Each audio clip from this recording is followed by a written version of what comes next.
Welcome to part 2 of the granny stripe tutorial, the quick guide, and this time we're going to look at how to change colour. So I've made this little sample using the Wildflower colours. We've got the Meadow, Pistachio, Pale Rose, Toy, Buttermilk and Wisteria.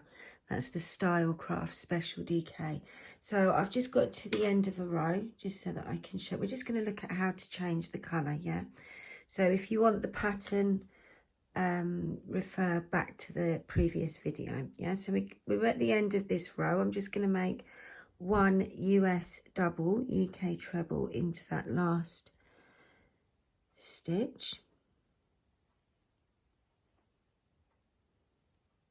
Yeah, and then I'm going to chain 2 and cut the yarn.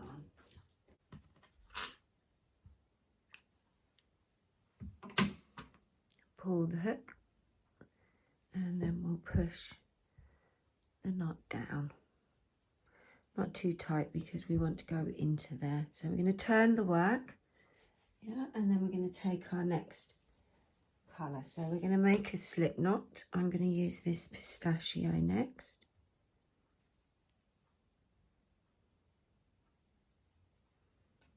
And then insert the hook. So we're going to start, we don't need to make the chains or anything, we can just do a standing US double UK treble. So yarn over, and then we're going to go into the first stitch.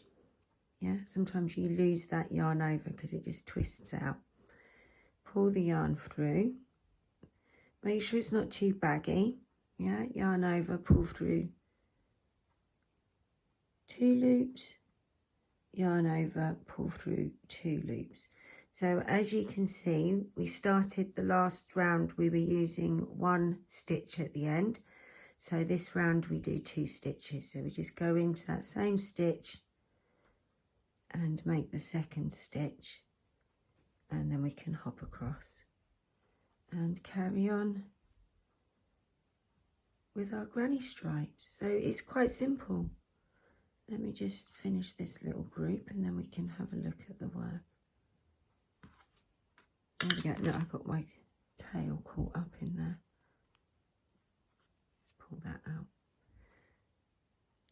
So there we go. That's how we add it on. And then you can pull that a little bit tighter to finish off. So when you get to the end of this row, it will be 2 stitches at the end. Then you can tie off and add it on with a standing US double, UK treble. And I'll see you in the next video.